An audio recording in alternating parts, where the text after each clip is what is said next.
Matapos ang bakbakang Saw vs Shin ay ngayon na i-review na natin ang chapter 41 and 42 ng Sakamoto Days, ay masasaksihan na natin ang level up ng ability ni Shin mga kaibigan, pati na ang pagwawala ng isang drunken master at ang isa sa order member. Yan at marami pang ibang ating matuto ngayon sa video to, kaya naman this is Mr. Meken at huwag na natin patagalin pa, let's go!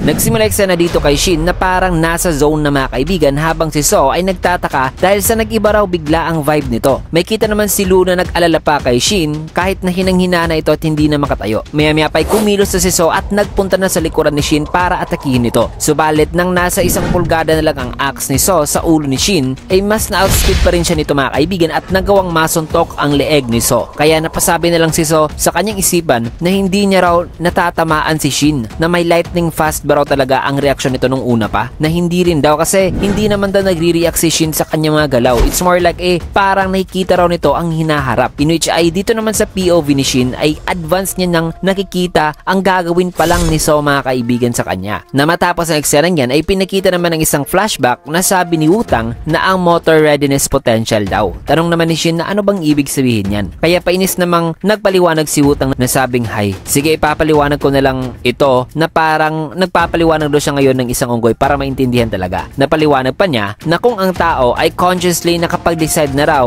na igalaw ang katawan nito, ay bago pa ito nakapag-decide mga kaibigan ay napagpasyahan na raw pala ng utak nito ang aksyon na yan daw ang motor readiness potential. Natanong naman ni Shin na ha? Ano yan? Tanong naman ni Sakamoto na ibig mo bang sabihin ay subconsciously? Sagot naman ni Wutang na tama ka po. Kaya dito naman ipinakita ang example o pag-intindi ni Lu sa sinabi ni Wutang, na kunwari dito sa ginawang pagsuntok ni Lu, na bago pa raw ito nagpakawala ng suntok ay nag-decide daw muna ang utak nito na magpakawala ito ng suntok, and after daw na nakapag-decide nito ay nasa about 0.2 to 0.7 seconds later ay iisipin na raw ng utak na susuntukin na niya ang tao, and at that very same time ay dyan na rin daw gagalaw ang katawan para suntukin talaga ang tao. Na ayon pa kay Lu na ang ibig mong sabihin na kung susuntok ako ay ini-imagine ko muna ito, na sa madaling salita ay bago pa ako nakapag-decide na magpakawala ng suntok ay mga ilang tenth of seconds na pala ang lumipas ay nakapagpasya na raw pala ang kanyang subconscious mind na suntukin talaga ang target mga kaibigan. Na matapos ang sabihan ni Lu ay tugon naman ni Wutang na tama ka po, napaka-genius niya po talaga, na napakabilis daw nitong umintindi, in which ay sabi naman ni Sakamoto na ang tenth of a second o 0.0 seconds raw na yun ay maaaring ang magpapaiba raw talaga sa pwedeng ma-experience ng isang tao na whether sa life or death na situation. Pero bago muna yan, i-introduce ko muna kayo sa sponsor ng video to, na ang X-World. Isang play to earn app na kung saan ay pwede kang kumita sa pamamagitan lamang ng paglalaro ng mga paborito niyong games. Ang kailangan nyo lang gawin ay ang mag-ipon ng mga tinatawag na build tokens na matitrade mo into USDT at ma-withdraw using GCash, bank account at iba pa. At nakapag-withdraw na rin ako dito. At may maraming paraan dito para makapag-ipon ng build tokens. Una, itong pets na nakapag-generate ng mga build tokens at libre mo lang itong makukuha upon entering the app. You can also level up the pets by pairing the same pet. Pero kung gusto nyo namang mag-upgrade pa para mas marami pa kayong makuhang build tokens, ay pwede rin naman kayong mag-invest sa mga tinatawag na X-Sprite, mga NFT monsters na pwede nyo ring i-trade, at naka-on sale po sila ngayon mga kaibigan dahil may discount voucher kayong matatanggap kung mag-invest kayo. Bukod dyan ay may bonus ring $4 sa kahit sino mang magta-top up ng $2 lamang. Aside from that, ay pwede rin naman kayong maglaro lang ng mga paborito nyong games gaya ng Mobile Legends at iba pa. But I recommend na dito kayo maglaro sa mga high yield build apps para mas marami pang build tokens ang pwede nyong makuha. Kaya naman kung interesado kayo ay you can also use my gift code at referral code para may bonus na kagad kayong matatanggap upon entering the app. For gift code ay i-type nyo lang po ang AnimekenXW na wala pong space at small letters po lahat. Uulitin ko po, AnimekenXW, small letters po lahat at wala pong space. Sa referral code naman ay type Animeken na puro naman big letters at walang space. Iiwan ko lang po dyan sa description at comment section ang codes na yan at ang link para ma-download nyo na ang app. Maraming salamat. Now let's get back to the video. So ang life and death situation ay nakadepende raw pala sa point of seconds na yan. Nasabi naman ni Wutang habang ibinalik na ang eksena dito sa present na iniwasan na ni Shin ang atake ni Saw, na sa madaling salita raw kung nababasa raw ni Shin ang motor readiness potential ng isang tao ay wala raw talagang kayang makipagsabayan sa kanya. Sabay na nasuntok na ni Shin ng napakalakas si So mga kaibigan na bumagsak talaga ito at bahagyang nadiin pa nga ang ulo nito sa sahig. Nasabi naman ni Shin na salamat sa'yo na nung bina-black down ni So ang mga thoughts nito ay nakahanap daw tuloy itong si Shin ng paraan na mag-dive deeper pa raw sa isipan nito na hindi raw talaga niya hahayaan ngayon si So na saktan ang mga taong importante raw dito kay Shin. Dahan-dahan namang tumayo si So nang may kita si Shin na sumugod na mga kaibigan sabay sabing tapusin na natin ito. At habang ina-anticipate na ni So ang kanyang gagawin ay bigla namang naramdaman ni Shin ang kanyang heartbeat at napahinto siya dito mga kaibigan at lumabas naman ang dugo sa kanyang ilong kaya sabi niya sa kanyang isipan na nasobrahan yata ako kasi naninibago pa raw siya sa kanyang bagong kakayahan na ito. Na matapos yan ay mabilis namang ginamit ni So ang kanyang lubid para madakip si Shin at ipinalapit niya ito mga kaibigan dito sa kanya para salubungin naman ng kanyang palakol. Kaya ang walang nagawang si Shin ay napamura na lang dito sa kanyang isipan. Subalit bago pa man nakagawa ng atake si So ay bigla namang may humawak sa ulo nito mga kaibigan at ang taong yan ay si Lu na ngayon pinatalsik ni si So mga kaibigan gamit lamang ang kanyang isang kamay. Sabay tinanggal naman ni Lu ang kanyang hair clip na sabing parang unti-unti kayatang gumagawa ng ingay sa teritoryo ko. Na ang ni Shinro na gagawa ng gulo sa pamilya niya ay mamamatay daw talaga. Nagulat naman si Shin na sabing sino ba ito? Kaya napasabi na lang si So habang tumayo na ano bang nangyayari sa inyo na bigla na lang kayong nagbabago. Maya-maya pa'y may kita naman ang ethanol mga kaibigan na wala ng laman ang lagayan nito. Agaran namang tinignan ni Shin ang lagayan na sabing isang 200 proof daw na ethanol. Ininom ba raw ito ni Lu para ma-activate daw ang drunken fist style nito na habang iniisip ni Shin ang mga bagay na yan ay sabi niya sa kanyang isipan na parang ibang-iba raw si Lu sa nakaraan itong version ng mga drunken fist mga kaibigan na ang crying drunk, angry drunk at ang happy drunk. Nagsalita naman dito si So na nakakalito talaga kayo kasi pabigla-bigla na lang daw silang nagbabago. Nasagot naman ni Lu na so inaakala mo na kaya mong gumawa ng gulo dito sa triad. In which ay dito na na-realize ni Shin na si Lu ay nasa drunking triad mode na raw pala. Kaya dito na naghanda si Lu sabay sabi kay Shin na umatras ka baka masaktan ka pa rito. Realizing sa threat ay agara namang inatake ni So si Lu na sabing mamatay ka na. Subalit sinalubong lang ni Lu ang atake mga kaibigan at ipinalihis ito sabay blinak niya ang lubid sa kanyang braso dahilan na umikot ang axe mga kaibigan at hinawakan naman ni Lu ang lubid nito upang maatake si So gamit mismo ang sarili nitong armas. Subalit naiwasan naman ito ni So mga kaibigan ngunit bigla namang nawala sa harapan nito si Lu. Maya-maya pa'y hinawakan mga kaibigan ni Lu ang ulo nitong si So at inatake ang ulo nito mga kaibigan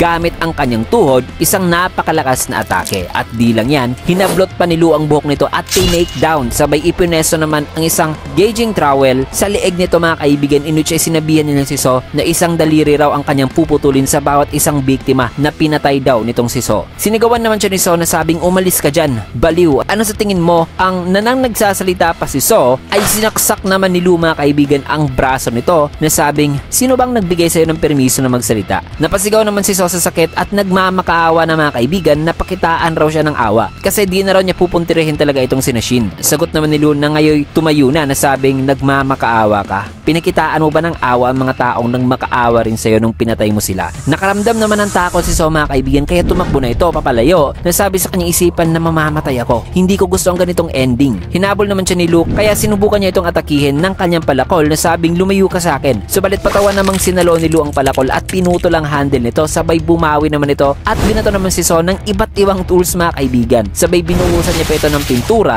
na sabi naman sa isipan ni So na ang mga bad endings daw ay masaya lang daw kung nangyayari raw ito sa ibang tao na gusto pa raw niyang mabuhay, gusto pa raw niyang pumatay pa ng tao. Maya-maya pa habang nakafocus siya kay Lu ay may kita naman sa kanyang ibabaw itong si Shin na hawak-hawak naman ng mini ladder na sabing narinig ko yon. Tapos ka na, So. At matapos niyan ay magkasabay nilang inatake ni So ng napakalakas. Nasabi pa nila na alam mo kung ano talaga ang mas importante. Hindi raw ito sa kung papaanong paraan namatay ang isang tao kundi sa papaanong paraan daw ito nabuhay. So finally natalo na nila si So mga kaibigan. Matapos ng kaganapang yan ay few minutes later ay nakatulog na sa pagod itong si Shin. Dahilan na nakatakas naman sa pagkakatali si So at hinanghinana na lumabas sa store na sabing tapos na ako sa larong ito. Marami pa akong papatayin na tao. Maya-maya pa'y pinahinto naman niya ang isang taxi at sinabihan ng driver nito na pupunta raw sila ngayon sa airport. Sagot naman ng driver na ano po, pasensya na po kayo pero may pasahero na po ako. Subalit sabi naman ni So na tumahimik ka. Pwede naman kaming dalawa ang ihatid mo. Sumang-ayon naman ang driver kaya sumakay na si So na sabi pa niya sa kanyang isipan na maayos. Una ay hahanap daw muna siya ng paraan na makakuha ng pera. Tapos mag-lie low lang daw muna ng saglit. Nagsalita naman ang isa pang pasahero sa taxi dito sa kanyang likuran na sabing parang nagmamadali ka yata. Sagot naman ni So na oo. At makakapaghintay naman ang destinasyon mo, diba? Sagot naman nito na ang order member pala na si Hyo na walang problema. Katunayan yan ay kakarating ko nga lang dito sa destinasyon ko. At nang di pa nakasagot si So, nagsalita naman nga ng driver na aalis na tayo, ay mabilisan naman siyang inatake at pinatay na ni Hyo, mga kaibigan. Matapos niyan ay umalis na si Hyo. Balik naman dito sa store na kung saan ay ginigising naman ni Shin itong si Lu. Tanong naman ni Lu na ano rong problema? Nawala na raw si So. Sagot naman ni Shin na nakatakas daw ito habang tulog sila, na kailangan daw nila itong hanapin. Subalit bigla namang sumakit ang ulo ni Shin, na kung saan ay kinamusta naman siya ni Lu sa kung ano rong problema, na masakit ba raw ang ulo nito. Nasa isipan naman ni Shin na epekto ba raw ito ng kanyang bagong kapangyarihan, na ang wrong timing naman daw. Maya-maya pa ay may dumating naman na sabing patay na si So, na sa paglingon naman ni Shin ay may kitang isang babae na may kasamahan na sabing ang tarantadong taong yun na nagwala rito sa public, na wala raw itong konsiderasyon sa kanila ng mga floaters. So ang mga taong dumating, mga kaibigan, ay mga tinatawag pala na floaters, na kung saan ay mga taong to ay siyang mga nag-clean up sa mga insidente at mula sila sa JAA o Japanese Association of Assassins. Natanong naman ni Lu na sino sila, kaya pinaliwanag naman ni Shin kung ano ang purpose ng mga floaters, na kung ang mga assassin daw kasi ay nakagawa ng mess o damage sa public ay nire-restore daw ng mga floaters ang mga to at binabalik ito sa dati.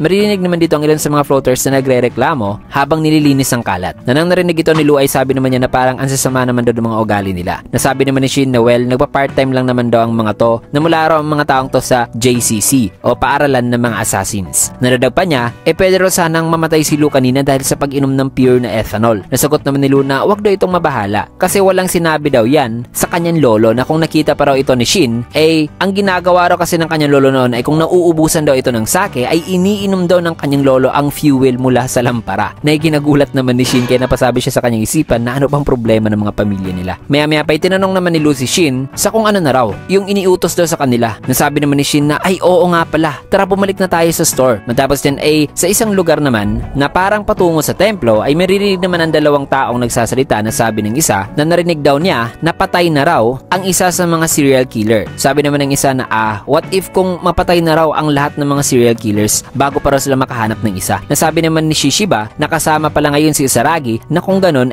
ano raw pala ang punto ng pamahiin nitong si Usaragi. Nasagot naman ni Usaragi habang kumakain na wikang gusto mong kumain ng pork cutlets, diba? Nasagot naman ni Shishiba na anyway, kumain ka na lang dyan. Maya-maya pa'y tumawag naman si Nagumo na sabing oy, wala pa akong nakikita sa mga target natin. Kayong dalawa, busog na ba kayo? At hindi na makagalaw? Na kung ganun ayos lang naman daw na magpahinga na lang daw itong si Shishiba at siya na lang daw ang bahala sa pag-hunt sa mga serial killers. Na matapos niyan ay sabi naman ni Shishiba na parang di niya pala tayo kailangan. Well, napakadali naman daw kung ganun. Matapos niyan ay binilisan naman ni Usaragi ang pagkain na sabing kumain ka na at hanapin na natin ang mga serial killers. Nasagot naman ni Shishiba na wag mong bilisan ang pagkain, na bad manners daw ito. Maya-maya pa'y ibinigay naman ni Usaragi ang kanya natirang pagkain na di niya naubos, na sabing sayo na lang ito. Kaya sabi naman ni Shishiba na oy, wag kang magmadali, na ang mga nagmamadali daw kasi ay ang mga unang namamatay. Sagot naman ni Usaragi na okay, sabay umalis na ito. Dito naman kay Shishiba ay sabi niya na matigas daw ang ulo ni Usaragi, na hindi raw kasi niya kayang kumain ng 2 bowl ng pork cutlets. Nabusog na raw siya. Maya-maya pa'y nagalit naman si Shishiba sa kanya nakuha ng kakainin na sana niya itong natirang pagkain ng Usaragi, nang makikita, mga kaibigan, na may sibuyas pala na nakalagay dito, na hate pa naman yan ni Shishiba. Kaya sumigaw naman sa inis itong si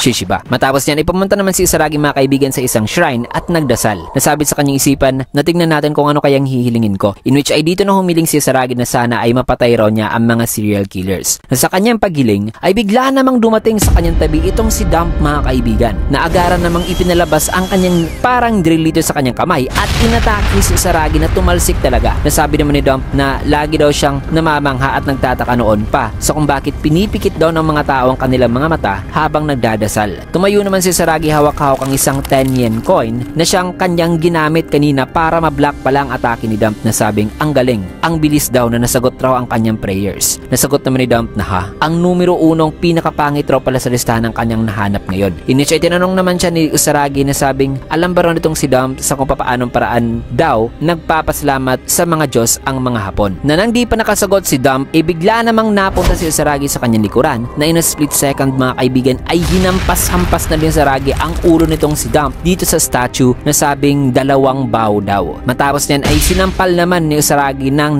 napalakas sa mukha ni Dump gamit ang dalawang kamay na 2 beses niya rin itong ginawa mga kaibigan ng wikang 2 palakpak. Nakasunod niyan ay idiniin pa ni Saragi ang ulo ni Dump sa lagayan ng coin offering na sabing isa pang bow. So overall, ang paraan daw ng mga Hapon sa tuwing nagpapasalamat sila sa Diyos ay ang 2 bow, 2 palakpak at isa pang bow. Na matapos niyang idinemo mga kaibigan kay Dump ang bagay na yan, habang ginugulpi ito ay sabi pa nga ni Usaragi na ay oo nga pala, nakalimutan ko, dapat ay una raw pala ang pagbibigay ng offering. Kaya pinitik na ni Usaragi kay Dump ang isang 10 yen coin. Agaran namang tumayo si Dump na sabing nakapagdesisyon na raw siya na bibigyan niya raw talaga ng makeover itong si Usaragi. Matapos na eksenang yan ay dito naman kay Shishiba, nagtataka naman siya ngayon kung saan daw nagpunta si Usaragi. So nagsimula na ang laban ng Dump versus Usaragi mga kaibigan, na kung saan ay dito nyo makikita mga kaibigan ang kakayahan talaga ni Usaragi gamit din ang kanyang weapon. At di lang yan, mawitness nyo rin sa susunod ang panganib na darating sa pamilya ni Sakamoto. Susunod-sunod talaga ang bakbakan mga kaibigan sa susunod ng mga chapters, kaya na may tutok lang kayo kasi dito mo natin tatapusin ng video sa last panel na ito. Kaya na may kung nagustuhan yung video, you can get a like, comment, follow, subscribe na rin for more videos like this. Maraming salamat and see you guys again on my next video.